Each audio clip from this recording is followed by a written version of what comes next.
asalaamaaleykum mbokku téléspectateur u RDV tey ñu ngi fii ci émission fagaru de ëttu waxtaan diisoo ak weccoo xalaat diggante acteurs société civile yu ngànk lii di xeex doomu jàngoro sida ñu koy wax VIH ak lii di sinébar ñu koy wax drogue ci biir population rawatina ci biir ndaw ñi. fagaru nag ñett pàcc lañ koy defee pàcc bi ci jiitu muy ganu émission bi ñaareelu pàcc bi di chronique de la semaine ñetteelu pàcc bi di avis d'expert. kuréel bii di CDSP santé ak ndimbalu conseil national de lutte contre le sida ak njàppandalu technique RDV ñoo leen koy dégtal émission bi nag du ma ci wet saa su ne dinaa ci ànd ak sama xarit sama naataango sama jigéen madame Coulibaly Ndeye Astou di en même temps point focal conseil national de lutte contre le sida fii ci biir plateau fagaru soxna Ndeye Astou maa ngi dalal ci émission fagaru. Abdoulaye maa ngi lay fay di profité di nuyoo suñu invité di ko dalal ci plateau fagaru docteur Dalal Thiam ci suñu plateau. waaw jërëjëf Ndeye Astou ci noonu laay xuusee rek dalal suñu gan gi macha allah muy gan bu mag di kilifa docteur Safiatou Thiam di secrétaire exécutif conseil national de lutte contre le sida muy kuréel mu ngànk lii di xeex doomu jàngoro fii ci biir Sénégal en même temps di expert en santé docteur maa ngi lay dalal ci plateau fagaru. Abdoulaye maa ngi lay remercier également ci invitation bi. waaw jërëjëf docteur ñu ngi lay dalal ci émission fagaru. di leen di xamal ne olof Njaay nee na pecc li bu neexee yaa jaatiyee sa mbagg ya kon nag tey yàlla conseil national de lutte contre le sida moo tax émission bi am ci njàppanam kon nag ñu ngi lay gërëm bu baax a baax ci noonu laay xuusee rek samp laaj ginnaaw ab diir a ngi nii bu nga jëlee lenge yi ci kuréel bii di CNLS lan mooy taxawaay bi ci wàllu plan ak programme. jërëjëf maa ngi leen di gërëm ci woo bi ngeen ma woo tey. di leen féliciter di leen sargal tamit ci seen émission bi ak xalaat yu rafet yi ngeen di wax yëpp jëmale ko ci askan bi bi ma jëlee conseil national de lutte contre le sida ak léegi mi ngi mat juróom benni at ci ren ak lu ko ëpp sax ndax 2014 la woon début 2014 boobu ba léegi nag ci lan la ñuy gën a yëngatu mooy de manière générale xool naka la ñuy ëmbee xeex feebaru sida ci Sénégal parce que mënuñu wax ñun rek ñoo koy xeex ñi koy xeex dafa bare acteurs yu bare ministère de la santé bokk na ci acteurs communautaires yi bokk nañ ci mais yeneen ministère yoo xam ne ministère de la jeunesse et cetera bokk nañ ci régions yi collectivités locales yi ñun suñu taxawaay ci CNLS mooy defar plan stratégique bi mooy wax ni juróomi at yi nii la ñu war a xeexe feebaru sida fii la ñu ci toll fii lañ ko war a yóbbu ñun loolu dañ koy toog xalaat ko ak ñooñu ma lim ñëpp ñu tënk ko ci këyit téere boobu moo tudd plan stratégique national de lutte contre le sida bi ma ñëwee léegi ñu ngi ci ñaareelu plan stratégique de lutte contre le sida boo xam ne man defar naa ko fii ci loolu donc bu ñu tënkee naka la ñu koy xeexe ba pare suñu beneen liggéey mooy wuti xaalis buñ koy xeexee parce que boo seetee li ñuy xeexee feebaru sida bu dee fukk la ñaar yi rek li ñuy jële ci gouvernement li ci des yëpp il faut ñu wuti ji ko muy juróom-ñett yi donc dinañ bind ay projet jox ko partenaires yi bu demee ni ki Fonds mondial ñu ngi ci 3e cycle financement bi ma ñëwee léegi muy NFN 1 NFN 2 NFN 3 bu Fonds mondial muy USAID mu commencé ak programme PEPFAR NEMA léegi mu def ñaari at muy Nations Unies lu demee ni que OMS ak UNICEF ak UNFPA et cetera UNESCO ñooñu ñëpp ak coopération française lu demee ni que Expertise France ku lim jum am nañu partenaire dama lim partenaires yi gën a mag ci ñi nga xam ne ñoom ñoo ñuy jàppale donc ñun suñu rôle conseil national de lutte contre le sida mooy wuti xaalis boobu nag dafa laaj ay jumtukaay technique ndax da ngay bind projet dem négocier ko dem discuter ko et cetera ba ñu nangu financer la ko ne la ci fii lay dem wala il faut que su ma leen joxee bu ngeen jógee fii ngeen dal fii et cetera loolu ci suñu liggéey la bokk. leneen li mooy indil ñi nga xam ne ñooy xeex nag ñoo ne ci terrain bi di xeex parce que du docteur Safiatou mooy dem toog di sensibiliser nit ñi. xëy na man dinaa wax ci télé bi nit ñi dégg ma mais am na feneen fu gën a xóot ci biir population bi association yi fay dem ak médecins yi fay dem ak acteurs de santé yi fay dem il faut ñun ñu indil leen defal leen appui technique mooy suñu nee stratégie bu bees jot na am na il faut que ñu xool stratégie bi ñu bind naka lañ koy defee ba pare wutal leen ñu leen former wala ñu former leen bu dee ñun après leneen li mooy suivi évaluation aussi ñun ñoo koy def mooy bu ñu leen former jox leen alal pour ñu def liggéey bi il faut ñu topp étape bu nekk est-ce que fi ñu waxoon ni foofu la ñu dugal xaalis bi foofu la dugg est-ce que résultat bi ñu waxoon ni moom la ñu am est-ce que parce que doo bàyyi ba juróomi at yi jeex nga ñëw ni laay kon dañuy topp 2 weer yu jot 3 weer yu jot juróom benn weer yu jot at bu jot bu dëngee ñu jubbanti bu ñu waree rectifier ñu rectifier donc loolu mooy suñu liggéeyu suivi après nag ñu évaluer chaque at ñu taxaw seetlu bind rapport joxe rapport au niveau mondial donc bu ngeen gisee par exemple ñu wane dans le monde dëkk yi fu ñu toll ci xeex feebaru sida Sénégal bu ñu bindee Sénégal fu mu toll le résultat yooyu ñun ñoo ko jox waa ONU Sida wala waa OMS donc loolu aussi ki suñu rôle la bokk defar le rapport mondial defar wàllu Sénégal ci rapport mondialu Sida ba pare defar nag suñu rapport national loolu pour que suñu bailleurs yi ak suñu autorités yi nga xam ne dañu dénk xaalis pour ñu liggéey ñu wax leen naka la ñu utiliser xaalis bi lan lañ ci def fan lañ ci toll donc loolu moom mooy suñu taxawaay ñun conseil national de lutte contre le sida. waaw loolu am na solo foofu laay introduire rek madame Coulibaly Ndeye Astou foog naa am na loo ko ci mën a laaj ci par rapport ak li muy wax. waaw merci beaucoup Faye jërëjëf docteur Thiam bu ma dégloo sànq docteur bi ngay wax ci partenaires yi nga xam ne ñoom ñoo gunge CNLS tey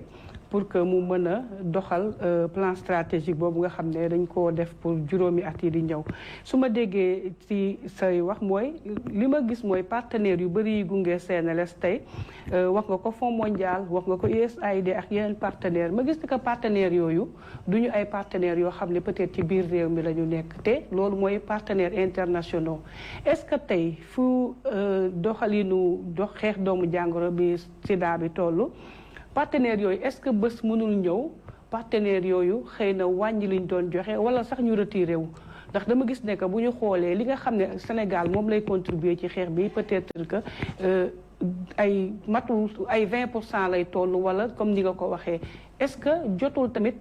ñu xalaataat ñun ci biir réew mi wala ndax amul ñeneen ñoo xam ne ci biir réew mi war nañ leen mën a mobiliser parce que tamit ñii duñu partenaires yoo xam ne dañuy sax Sénégal wala dañu fiy toog di ñu gunge abadan ci xeex bi nga xam ne ñu ngi koy xeex doomu jàngoro bi. jërëjëf Ndeye Astou ci sa laaj bi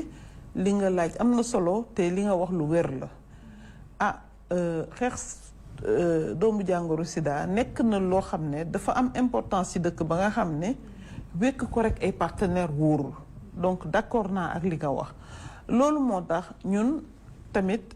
ci suñu stratégie mobilisation de ressources bi dañ ci am plaidoyer bu rëy bu ñuy def auprès du gouvernement mais auprès des partenaires nationaux de manière générale parce que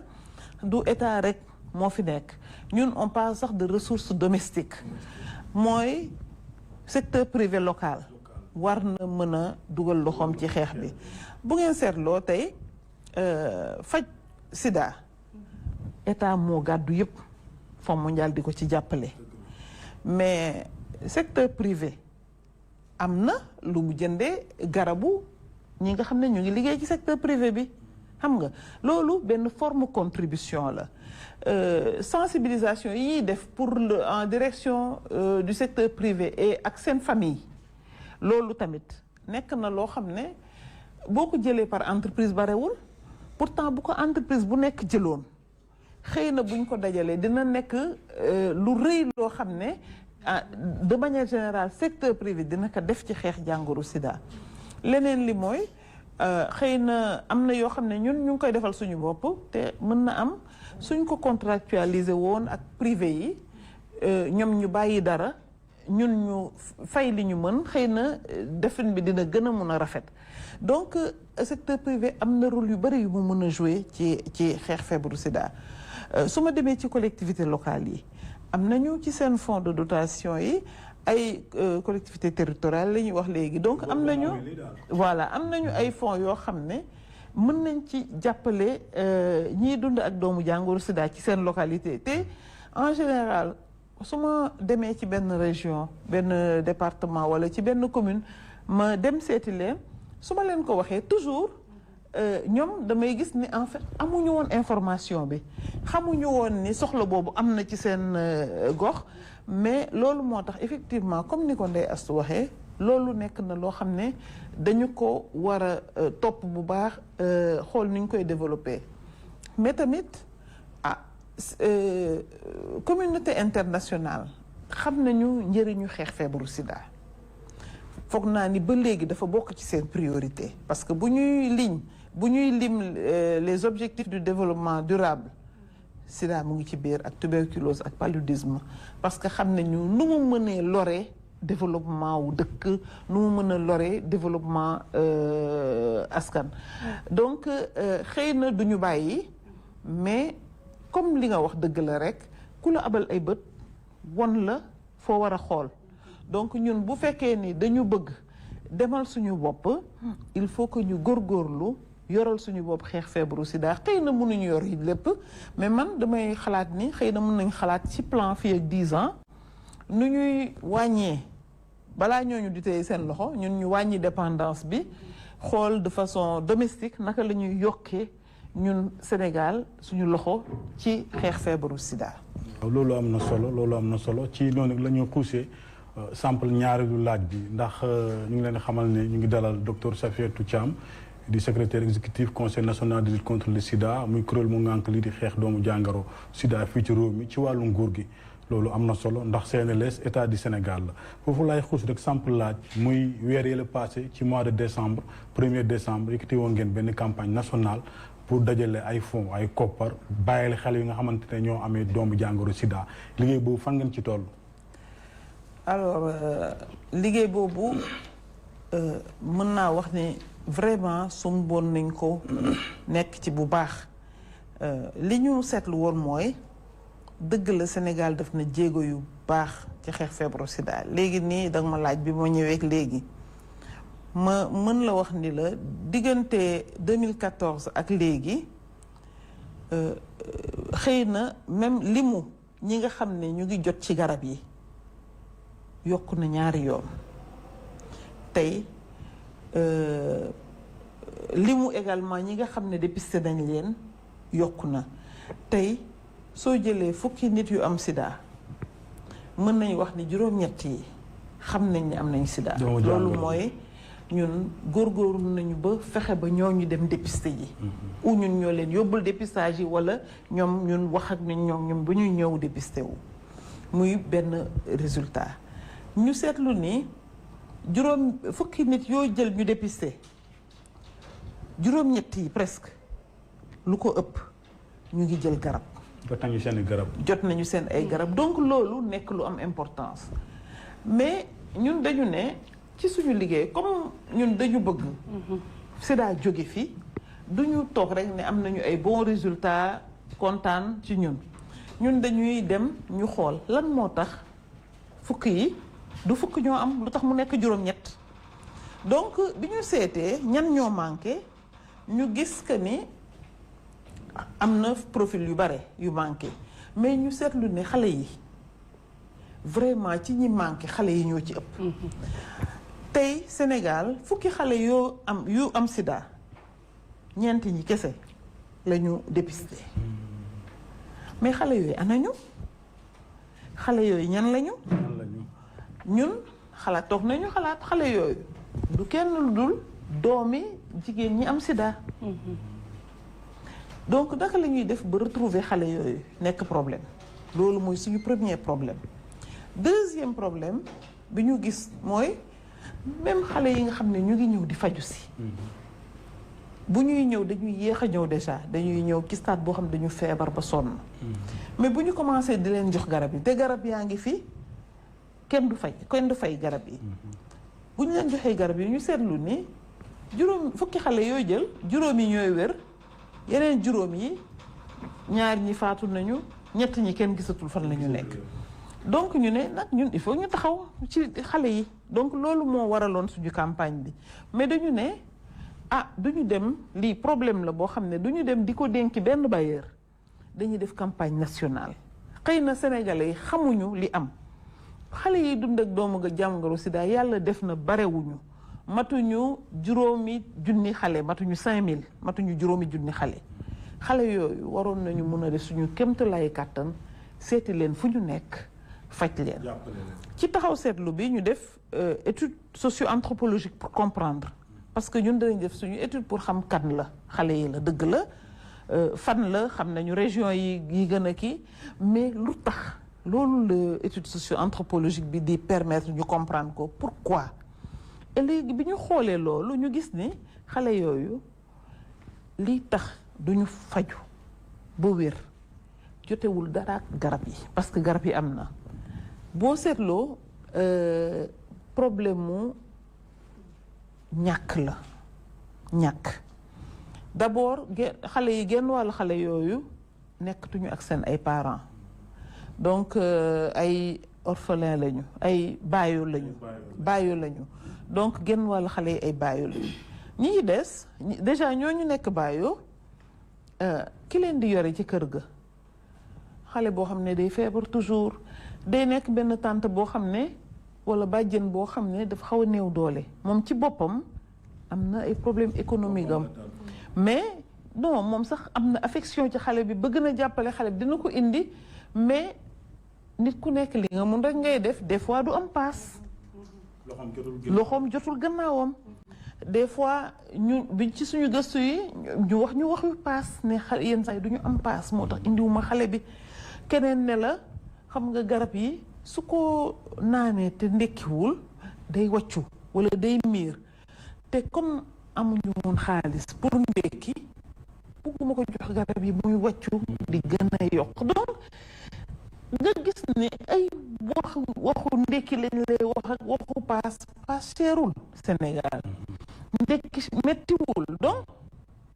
ñu ne nañu def campagne ñun lu ñu am ñu yóbbu ko ci béréb yi ñuy faje xale yi teg ko fa xale bu ñëw ñu jox la ndekki defar collation ñun bu ñu réunion dañuy def ay pause café ñu defar collation xale bu ñëw ndekki booy ñibbi ñu may la paas ba pare man ma xalaat que ni même parce que du xëy na jour bi ngay ñëw consultation rek même bu ñu mënee defar benn lot ay jàppale meew chocolat farine et cetera may ko xale bi mu yóbbaale ko pour que famille bi am lu ñu ndekkee même bu ci yeneen xale yi ci kër ga ndekkee garaawul mais au moins ñu am benn moment lu ñu ndekkee loo xam ne dina xaw a jàppale famille bi donc campagne bi loolu rek la woon pour dajale tuuti pour que ñu am ay quelques au moins delloo paas ay 2000 francs 2500 lay doon delloo may la loo ndekkee ba pare may la peut-être benn loo boo xam ne 20 000 francs bu ñu ci jëndee ay kii may la nga yóbbu ko pour tout le mois donc loolu moo taxoon campagne bi jóg ñu commencé ci nag vraiment doon wër entreprise yi mu commencé mu am sax de l'extérieur ay sénégalais yu nekk États-Unis foofu dugal ci seen loxo vraiment am na lu ñu jot a commencé waaye diggante bi coronavirus ñëw donc ñu nekk ci waxu coronavirus mais danañ reprendraat campagne bi duñ ko teg ci suuf parce que vraiment ñun suñu yéene ak suñu pas-pas mooy xale yooyu du ñëpp déjà ñoo soxla loolu mais ñi nga xam ne dañ ko soxla ñu jàppale leen voilà loolu la woon. madame Coulibaly waaw. merci beaucoup Faye merci docteur ci li nga leeral yaakaar naa ni leer na bu baax mais am na ci sa biir wax foo wax ne que xale yooyu nga xam ne ñoom ñooy dund ak doomu jàngoro sida bi fukk yu ñu jël presque ñeenti ñi rek la ñu gis. si ci des ñi ngi leen di wër gisaguñu leen mais est-ce que tey CNLS am na stratégie yoo xam ne teg na ko pour mën a gis xale yooyu su fekkee stratégie boobu tey am na est-ce que xayma ngeen ko évaluer ngeen ko ndax stratégie bu baax la ndax efficace na ndax stratégie boobu permettre na ñi ngi retrouver xale yi wala déet. waaw xëy na wax bi laay jubbanti tuuti rek. parce que boo waxee dañu réer ñu ngi leen di wër. dama yeewu léegi journaux yi titré ni ils sont dans la nature xam nga. du loolu. en fait effectivement fukki xale yoo jël. yu am feebaru sida. ñeent yi ñu ngi leen di indi pour ñu faju mais ñeneen ñi ñun xam nañ ni ñu ngi ci famille yu ñi am doomu jàngoro sida. stratégie bi ñu teg mooy dépistage familial bi. tey dafa am ay quelques gàllankoor. parce que d'abord. xam nga loi dafa ne xale. pour nga tester ko il faut mu am au moins 16 ans.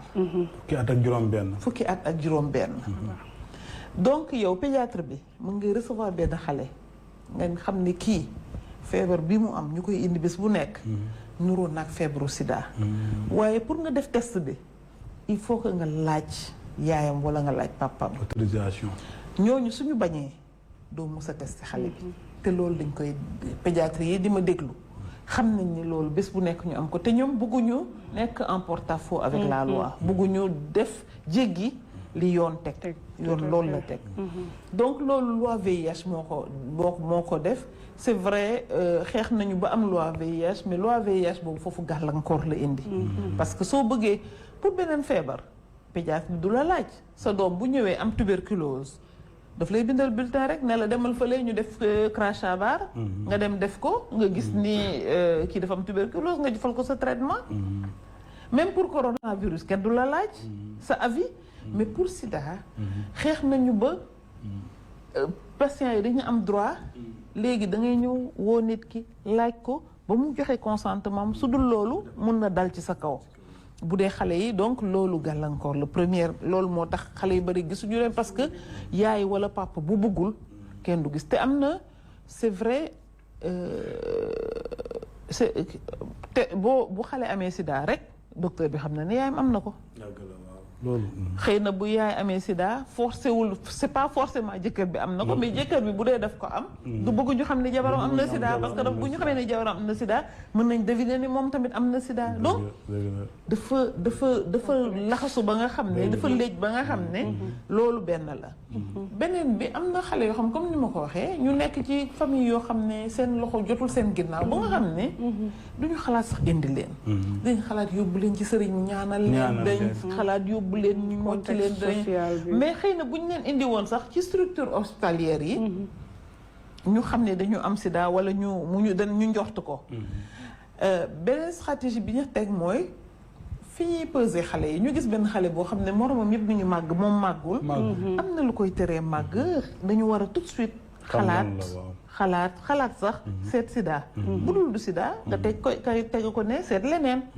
mais au moins comme test bi c'est gratuit ñu def ko. dépistage familial bi nag mooy dañuy dem waxtaan ak association femmes vivant avec le VIH man su may waxtaan ak ñoom dama leen di wax ne leen mais xale yi am sida mais seen yaay dafa am sida donc yéen am ngeen seen mbootaay est-ce que seen mbootaay bi yéen ñëpp testé ngeen seen doom saytu ngeen xale yi est-ce que yéen ñëpp saytu ngeen seen doom donc au moins ci fi association yi nekk ñu fexe ba ñi bokk ci association yi ñoom ñëpp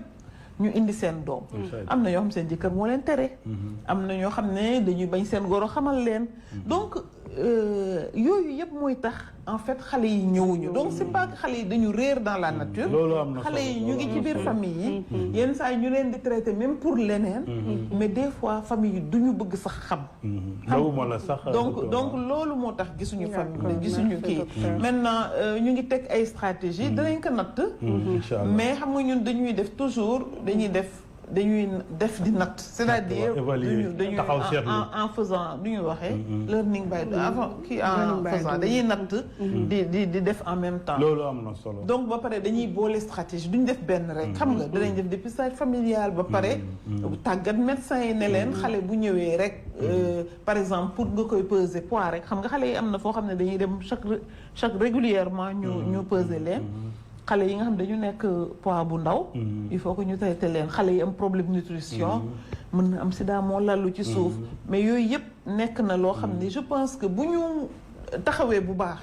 seet xale yi de façon active mën nañ leen gis mais pour loolu dafa laaj bu baax naxante ak parents yi parce que bu ñu nee déet ñun duñ leen mën a faj. doguma la sax docteur yàlla bu yàlla dog foofu laay xuuse rek ndax ku wax riposte VIH sida wax lii di coronavirus ndax gis nañ ne depuis mois de mars jàngoro bi doomu jàngoro bi moom moo lëmbe àdduna lan mooy taxawaayu CNLS par rapport ak coronavirus bi ak liggéey bu ngeen def est-ce que amul ay gàllankoor ci yéen. am na gàllankoor ndax léegi rek maa ngi leen di wax ni leen suñu stratégie enfants yi dañ ko mujj suspendre alors coronavirus dafa nekk loo xam ne dafa ñëw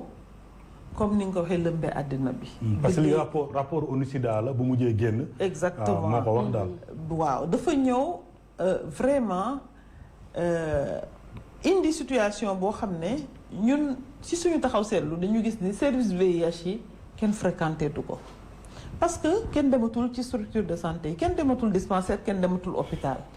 parce que nit ñi dañu ragal parce que aussi wax nañ leen toog leen bu leen ñëw et cetera donc ñun ci suñu li ñu njëkk a seetlu mooy est-ce que am na lien coronavirus VIH ñu gis ni vraiment lien bi direct amul ku am sida c'est pas que yow yaay ëpp coronavirus keneen wala vice versa déedéet waaye comme coronavirus dafay bañ comorbidité c'est-à-dire soo amee beneen feebar bu ñëwee daf lay gën a gàllankoor ñu ne ñi nga xam ne dañoo am feebaru sida jël leen seen garab d'abord mais protéger wu leen takk masque def distance sociale comme ni ñu ko digalee ñëpp ñun ñu réorganiser suñu ay services ba nga xam ne dañuy wax ni d'abord bu leen ñëw su amul urgence bu leen ñëw hôpital ñi am feebaru sida toog leen seen kër woote leen ñu waxtaan ak association yi ne leen yóbbul d'abord sax confinement bi taxoon na ñu bare ñi nga xam ne ñu ngi liggéey ci ay kër ak yi et cetera mënuñu génn seen kër yi pour ñëw jël ci garab yi donc ñun dañu jox association PVVIH dañ leen jox ay oto ñuy jël ci garab yi hôpital yóbbul ko ñi mënul ñëw xam seen kër waaw médecin yi jël en charge maladie ñu mettre leen en réseau kenn koo xam ne am nga benn jafe-jafe boo ko defee ci réseau bi ñeneen ñi wax la nag fan nga war a jaar pour saafara ko donc teg nañu ay stratégie pour médecins yi teg stratégie yi pour malades yi naka la ñuy jote ci garab yi bu fekkee dañ daan joxe weer bu jot garab ñu ne léegi suñu yéene moo doon sax joxe juróom benn weer mais joxe juróom benn weer dafay fekk garab yi ne fa comme dañuy bañ rupture am ku ne ñu jox ñetti weer donc malade yëpp jël seen ñetti weer toog seen kër bu amul urgence bul ñëw te soo mënee woote ñun boo wootee ñu fekk la fa jox la garab loolu am na solo docteur foofu rek la ñuy xuus dem seetaani élément bi ñu jëli woon ñëwaat fii ci plateau Fagaru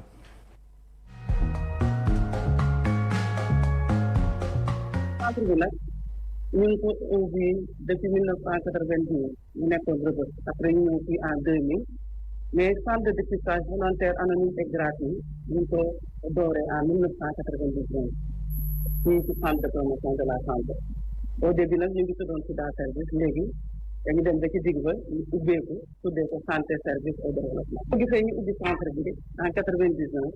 parce que année yooyu dafa métti woon ñun ñi bi ñu déggee mbirum Sida bi. ñun ñaa ngi ragal ñu ngi daw ko am buñ ko déggee lu ne lañ ci daan dégg ñetti woon na trop te aussi pour demoon def test yi war a fay day jafe léegi nag ñu ne dañu ubbi centre boo xam ne day anonyme maanaam du ñu jël sa tur boo buggee def sa dépistage xam ndax nga rek a feebar wala déet am na équipe boo xam ne dina la dalal boo yegsee waxtaan ak yow leeralal la lépp da nga xam ne yow ci sa bopp dal nga ci sa coobare bopp bugg nga def dépistage ñu accompagner la ci processus boobu ci accueil bi de dépistage de remise des résultats bu nit ki egsee accueil lay njëkk a egg mais dama bëgg a def dépistage donc foofu la ñuy identifier demande orienté ko bu ñu leen orienté conseil yooyu ñooyu leen di accueillir aussi seen bureau dalal leen identifier demande bi ñu leen dama bëgg a def dépistage ñu daal di waxtaan ak ñoom mettre leen à l'aise am na benn questionnaire boo xam ne moom lañu am moom lañuy utiliser ak ñoom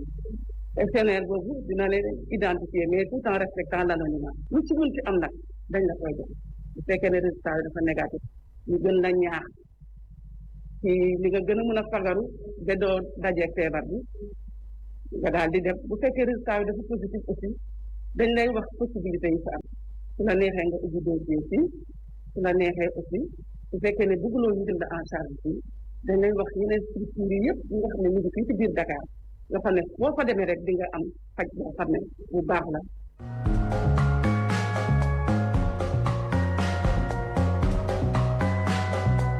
waaw ñu ngi leen di dalalaat ci plateau Fagaru muy émission bi nga xamante ne weccante xalaat la ci acteurs société civile yu ngànk li di xeex doomu jàngoro Sida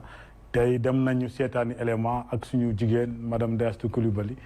madame foo ñu demaloon ci reportage bi. waaw jërëjëf Abdoulaye reportage bi ñu ngi leen demaloon centre de santé Yacine Thiandoum ñu gën ko xam ci santé service et développement comme suñu temu tey bi dafay wax ci dépistage mënuñu wax dépistage fii ci Sénégal te demuñu seeti waa SSD mën nañ wax ne que ñoom ñooy premier centre communautaire tey jii bi nga xamante ni ñoom ñoo doon def dépistage parce que ñi ngi commencé liggéeyu dépistage depuis 1994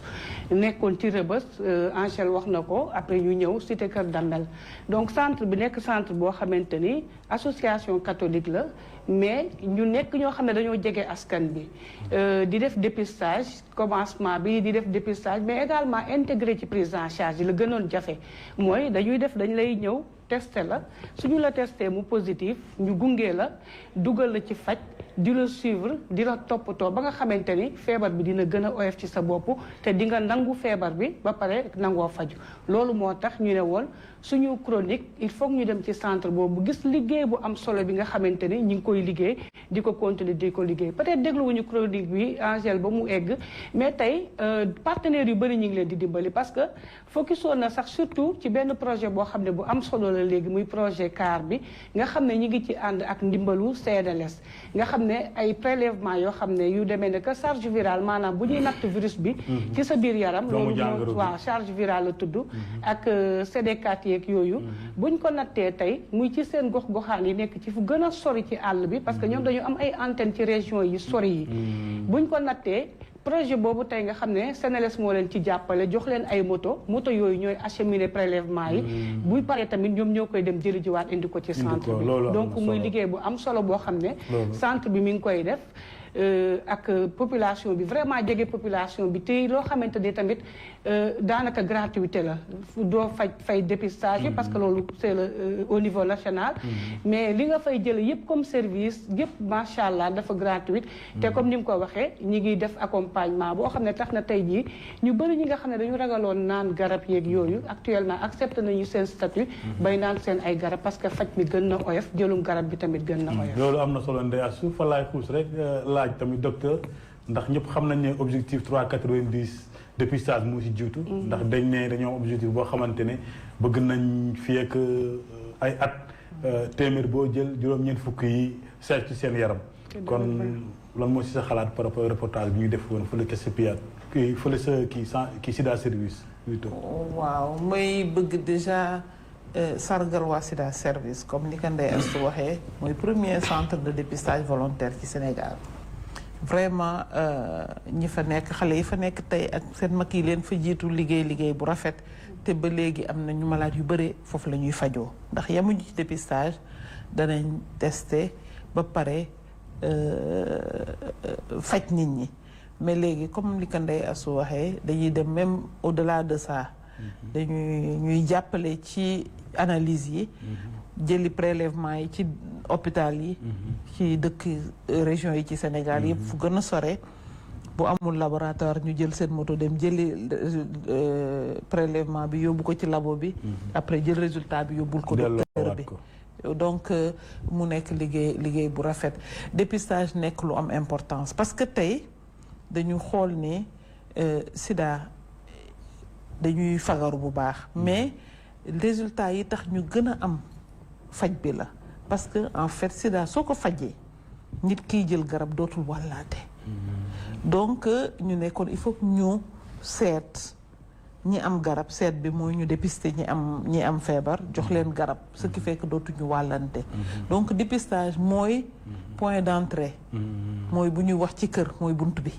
ci xeex feebaru sida. dépistage mooy bunt bi. donc ñoom ñu taxaw bu baax ci dépistage donc Sénégal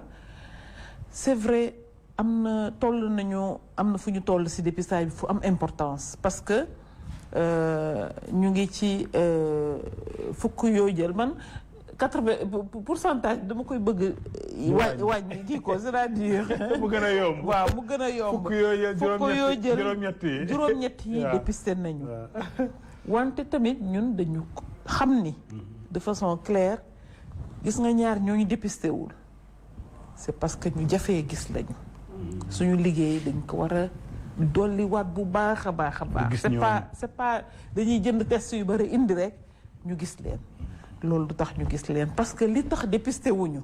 loolu la ñu war a seet ba gis leen lan moo tax ñooñu dépisté wuñu ñun dañ koy seetlu ñu bare ci ñi dépisté wul ay góor lañu ay góor lañu loolu ñun xam nañ ko parce que bu ñu tasee ñan ñoo dépisté wu dañuy gis ni jigéen ñi dañuy dépisté wu bu baax jigéen ñi fukk yoo jël xëy na juróom-ñeent yi dépisté nañu mais góor yi fukk yoo jël 53 xuma 56 kese ñoo ci 100 yi 53 wala 56 ak ñett wala juróom fukk ak ñeent rek ñoo ci seet seen bopp loolu lan moo ko indi il faut que ñu seet ko góor ñi lan moo tax dañuy ñëw dëgg la ñun seetlu nañ ni góor ñi duñuy ñëw lu bare hôpital jigéen ñi seen dépistage dafa gën a yomb ndax PTM bi mooy transmission mère enfant bi bu ñu jagleel jigéen ñi voilà mooy programme bi boo nekkee jigéen bu wérul boo ñëwee sage-femme bi dina la proposer nga dépister xëy na góor yi amuñu service boobu donc il faut que ñu am service boo xam ne dafay adapté wu ci besoin góor yi il faut ñu xam fan la góor yi di dem pour ñu yóbbul leen foofu dafa jafe nag lii du Sénégal rek àddina bi yépp la dañu gis ni góor ñi dépisté wuñ leen lu bare wala am na lu ñuy nëbb en tout cas bëgguñu dépisté wu seetlu nañ ni même jigéen ñi ñu bare ñu ci dépisté wu boo leen laajee seen jëkkër a leen tere donc am nañ problème ak góor yi leneen li mooy jigéen yi même bu fekkee ni ci lim bi toujours jigéen ñi am sida la ñoo gën a bare jigéen ñi faju ñoo ëpp góor yi faju góor ñi balaa ñuy faju dañuy feebar alors que jigéen ñi comme dañuy teel a dépisté wu mën nañu faju mais góor yi il faut que ñu feebar ba tëdd ñuy jagat-jagate leen yóbbu leen hôpital dafay yéex te loolu tamit dafay yéexal wér bi waaw gàllankoor la donc yooyu yëpp la ñu war a xool li ñu koy xool li ñuy def ñun mooy aussi wut ay stratégie dépistage yoo xam ne ku ne da nga ciy gis sa bopp tey am nañu bare c'est-à-dire am nañu stratégie fixe mooy boo demee laboratoire nga wax dama bëgg a dépister sida ñu dépister la boo demee ci centre de dépistage yi comme sida service ñu dépister la su fekkee ni ci PT wax naa la ci sage-femme yi tamit dañuy dépister yenn saa yi ñu organiser stratégie avancée association yi dem benn koñ xumbal xam nga nit ñi sol ay t-shirt xale yi ñëw dépister loolu dañ koy def mais dañuy def léegi dépistage communautaire ñu ne xëy na góor yi hôpital moom leen jubluwul mais dañuy dem ci kuréel wala association wala ASC ñu organiser jàngal leen ñoom nan la ñuy dépister comme ça ñun waa kër docteur du ñu fa nekk ñoom ñu dépistante seen biir loolu am na solo loolu am na solo leneen li ñu mujjee indi mooy autotest mooy ñu jox la nag nga ñibbi sa kër defal sa bopp waaw loolu am na solo jërëjëf docteur foofu la ñu xuuse rek dem ànd ak waa régie seetaani waat deuxième élément bu émission fagaru bi ñëwaat fi ci plateau bi sorte que virus bi bu duggee tey ci doomu Adama presque chaque jour dina fabriquer lu toll ak 1 milliard de virus yu bees maintenant 1 milliard de virus yu bees yooyu bu si nekk mën na dem dugg si benn cellule boo xam ne li nga xam ne moo ko taxoon jóg mooy mu xeex ci ren doomu jàngoro yi faj bi lu mu am solo nit ki buñ ko dépisté wu mënu ko te feebar bi bu lay soog a dal maanaam yow ak ñi nga xam ne dara dalu leen daanaka am yéen a yem de sorte que pour ñu mën a xam ne yow mi kat yaa ngi dund ak doomu jàngoro bi fokk ñu defal la dépistage boobu dépistage bu simple la Sénégal alhamdulilah yombal na mbir yi ba nga xam ne même ba si poste de santé yi sax léegi am na foo xam ne boo ko demee ñu defal la ko donc loolu am na solo te bu ñu xoolee objectif yi nga xam ne moom la ONU Sida muy organisme international bi nga xam ne moom mooy xeex ci wàllu Sida li mu wax mooy que ne tant que demuñu ba nga xam ne boo jëlee téeméeri nit 90% yëpp xam nañ seen statut fii ak 2020 te foofu lañu toll maanaam mënuñu wax ne dinañ mën a jëlee fii feebaru doomu jàngoro bi Sénégal nag alhamdulilah mu ngi ci def ay jéego yu bëri parce que ñun ñoo ngi toll si 80% donc loolu avancé nañ ci bu baax donc wàllu garab yi nag moom alhamdulilah tamit depuis presque plus de 10-15 ans Sénégal dafa rendre gratuit vraiment le traitement du VIH donc fi mu nekk nii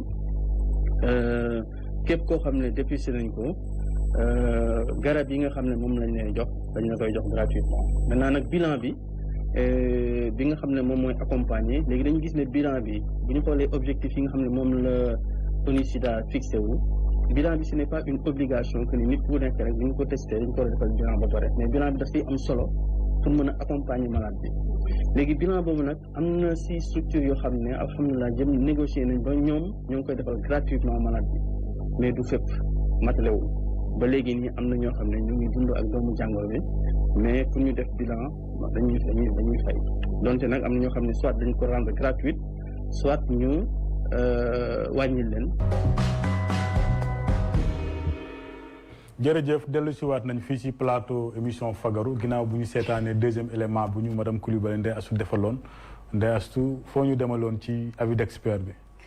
jërëjëf Abdoulaye avis d'expert bi maa ngi demoon seeti ku ñuy wax docteur Niang Diallo Pape Amadou Niang Diallo nekk consultant ci conseil national de lutte contre le sida Pape Amadou Niang Diallo expert la mun naa wax ci xeex doomu jàngoro sida bi mu doon ñu waxal ci njëriñu dépistage. ci njëriñu dépistage gis nga ci waxtaanam wax na la virus bi bu duggee ci sa biir yaram ci diir bu gàtt ni muy multiplier woo ci biir yaram bi war fa mën a yàq lu baree bari moo tax dépistage comme ni ko docteur Thiam waxee moom mooy porte d'entrée mooy buntu pour ñu mën a faj te moo tax nit ki loo gën a teel a def dépistage rek sa faj di gën a yomb sa dundin di gën a ñoŋ moo tax ñu wax ne que vraiment lu ñu gën a mën a ñaax askan bi gën a ñaax doomu aadama yi ñu dem defi dépistage ndax ngëneel rek la ndax dépistage bi léegi comme docteur Thiam ni mu ko waxee bu njëkk ba waa kër docteur ñoo ko daan def nit ñi daan ragale dem kër docteur ñu ne déet loolu nañu xoolaat def ay stratégie avancée di dem ci askan yi di leen seeti di leen ko defal mais ba tey lëkkaloo ci ak waa kër docteur ñu ne waat loolu xëy na ba tey doyul ñu ne nañ def stratégie ay dépistage communautaire mooy dem jàngal leen war leen luñ koy defee bàyyee leen ñoom seen biir ñu def dépistage xam ku ne xam sa statut ñu xam fan ngay dem pour mën a faju ba tey loolu ñu ne nañu def autotest boo xam ne yow yaay dugg ci sa biir néeg wala fu la neex xoolal sa bopp bu fekkee positif na di nga xam fan ngay dem parce que xam nañu site de prise en charge yi chaque jour ñu ngi koy wax Sénélec mi ngi koy wax jeneen ñëpp ngi koy wax fi nga xamante ni foofu nga mën a dem pour mën a am faju bu baax jël ay garab ñu gunge la ci lépp ci biir sutura la war kon yaakaar naa ni dépistage moom ñàkk koo def daal wóorul ba pare tamit def ko ay ngëneel rek la nit ñi dañu ragal li ñuy ragal mooy dama xamee ne dama am doomu jàngoro sida ñi am doomu jàngoro sida léegi boo xoolee sax ñoom ñoo gën a am seen espérance de vie ak espérance de vie wu ko amul doomu jàngoro sida ñooy feebar yépp la faju boo xam ne doo ci fay da ngay dem hôpital sax léeg-léeg booy ñibbi ñu may la paas bilan yi ngay def dañ la ciy gunge lépp dañ la ciy gunge kon yaakaar naa ne feebar boo xamante ne la am na feebar yu bëri yoo xamante ni tey xëy na moo leen tane ci dundin donc yaakaar naa ni dañuy gën a ñaax askan bi rek pour que ñu def dépistage ndax teel ko def mooy teel a gën a bu fekkee da nga am doomu jàngoro bi gën a mën a teel a faju docteur loo xam ci élément boobu docteur Pape Amadou Niang Diallo defal. dëgg la Pape Amadou Niang Diallo biologiste la li mu wax xam na ko bu baax xëy na waxu technicien la pour expliquer effectivement naka la ñuy saytoo doomu jàngoro sida. Ndeye Astou dellu siwaat na ci man li ma ciy yokk rek mooy dépistage bi tey ji ku ne war nga xam fan nga toll ak jàngoro sida war nga mën ne man am naa ko wala amuma ko parce que su dee amuloo ko xayrun bu fekkee ne am nga ko traitement yaa ngi fi nga jël sa traitement ñun loolu la ñu bëggal ñëpp parce que tey jii bu ñu toll woon ci ñëpp xam seen statut ñi am doomu jàngoro sida jël seen garab continuer jël ko normalement sida daf fiy jóge loolu am na solo te vraiment seetlu yu rafet lañ ci am parce que bu njëkk ba bu nit amee sida nii dañ la ragalal sax da ngay maigrir sew image yooyu kenn gisatu ko amatul malheureusement Sénégal comme sida lawu fi noonu nit ñi dañuy dem ba bay dute ñun dañuy laaj toujours bon est-ce que docteur est-ce que dëgg la est-ce que sida am na donc ñun loolu ba léegi bu ñu ko laajee dañ am tuuti lu ñu metti dañ ne ñii tamit ak li fi parce que tey jii ci àddina bi bu ñuy demee ba naan am na lu tolloog x millions wu doomu aadama 30 millions doomu aadama yoo xam ne faatu nañu ci sida nit ñi continuer di la laan ndax sida am na lay jaaxal donc ñun perdre nañ ci suñu ay xarit suñu ay mbokk vraiment ku nekk am nga kenn koo xam ne yàlla def na il a été une fois confronté au sida nga xam ko nga bañ ko xam mais yàlla def na ba nga xam ne loolu ci ay nettali la ñu toll vraiment tey garab yi am na ñu wax la da nga am sida melul ni ñu wax la ko y'a 20 ans ñu wax la da nga am sida vraiment mooy mën nga jël sa ay garab donc ñu góorgóorlu ci loolu am na solo docteur Safiatou loolu am na solo ndax doomu jàngoro sida saytu ko moo gën ndax boo ko saytoo ci ngay teel a xam lu la jàpp nga teel a faju ndax léegi dem nañu ba naan nasaxal doomu jàngoro ji mooy suppression charge virale doomu jàngoro ji nit mën na ko dem ba yor ko sax ci biir yaramam te dootul wàlle ndax vraiment xam-xamu médecine yegg na foofu kon nag ñu ngi leen di xamal ne rek yéen a ngi woon fii ci plateau émission fagaru muy ñaaru numéro ñu amoon mbégte ak kontaante doon dalal docteur Safiatou Thiam di secrétaire exécutif conseil national de lutte contre le sida muy kuréel bu ŋànk lii di xeex doomu jàngoro sida fii ci réew mi rawatina ci nguur gi en même temps di experte en santé émission bi nag ñetti pàcc lañ ko defee woon pàcc bi ci juutu ne woon ganu émission bi ñaareelu pàcc bi di chronique de la semaine ak suñu jigéen madame Ndeye Astou Coulibaly ñetteelu pàcc bi ne woon avis d'expert tamit ñu àndoon ak moom émission bi nag conseil national de lutte contre le sida ci ndimbalam moo tax ñu am ko ndax sànq wax naa leen que peccu liir bu neexee yaa jaatee sa mbagg ya kon jaaroo jëf tey ñu am aussi honneur vraiment am docteur Safiatou ci plateau bi yombul macha allah kilifa nga déplacé ko ñu ngi lay gërëm bu baax a baax si ñëw bi bàyyi lépp gis nañ importance bi nga jox émission bi di la ñaaxaat rek tamit aussi nga jàppale ñu ci ay partenaires aussi ndax liggéey bi gën a yomb ndax reportage terrain yeeg liggéey bu ñu def it am na solo macha allah ndax liggéey bi gën a yomb kon loolu am na Ndeye Astou lan mooy sa kàddu bu ngay tëjee ci émission bi. balaa waaw jërëjëf Abdoulaye xanaa di jaajëfal suñu invité du jour docteur Safiatou comme ni nga ko waxee taawam xam nañ nu mu xatee ak nu mu ñàkkee jot donc mu bàyyi lépp ñëw teew tey si suñu plateau fagaru ñu ko si jaajëfal di ko jaajëfal également ci jàppale bi nga xam ne moom la ñu jàppale ba émission bi tey mën a yemb suñu téléspectateurs yi di ñu mën a seetaan donc ñu koy ñaanal taxawaay bi dëgër yàlla yombal ressources yi comme ndax mu mën a eggale mébétam eggale xeex doomu jàngoro sida fi nga xam ne foofu la ko bëgg a yóbbu docteur jërëjëf. jërëjëf Ndeye Astou noonu laay aussi docteur sa kàddu gu mujj ci émission bi. di leen wax jërëjëf di leen féliciter ci initiative bi di leen ñaanal yàlla may leen si ndam di leen wax que ni ñun tamit on est disponible non seulement accompagner leen mais accompagner leen ci financièrement mais aussi accompagner leen ci ay idées. di leen wax ni CNLS ñun on est ouvert aussi pour ngeen ubbi. dugal yeneen comorbidité yi parce que sida ñun léegi nit la ñuy faj. nit day am sida waaye mën na ci def tuberculose donc pourquoi pas invité waa tuberculose ñu wax nit day am sida ba pare sibiru pourquoi pas invité waa palu ñu wax gis nañ sida léegi c'est lié ak hépatite te yéen a ngi ci liggéey surtout ci ñi nga xam ne dañuy jëfandikoo drogue comme émission bi affaire drogue ci la bokk tamit donc vraiment ñun on est ouvert les partenaires vont suivre je pense que pour que partenaires yi ñëw ça dépend beaucoup de yéen. vraiment ma leen di ñaanal ngeen am ndam su ngeen amee ndam rek. téléspectateurs yi dinañ ñëw suivre te partenaires yi téléspectateurs yi lañ fi nekkal. donc vraiment félicitations. yal na leen yàlla defal jàmm. jërëjëf docteur man balaa ñoo tëj rek damay vraiment gërëm ñu mu solal muy waa Fashion Kumbista Kër Massar cité Aïno Mady villa numéro 1412 téléphone bi di 77 927 16 67 kon nag ñu ngi gërëm mbokku téléspectateurs yi di gërëm toute l'équipe technique réalisateur bi caméraman yi fàttewuñu kenn di gërëm vraiment waa rédaction ci taxawaay bi pour émission bi mun a yemb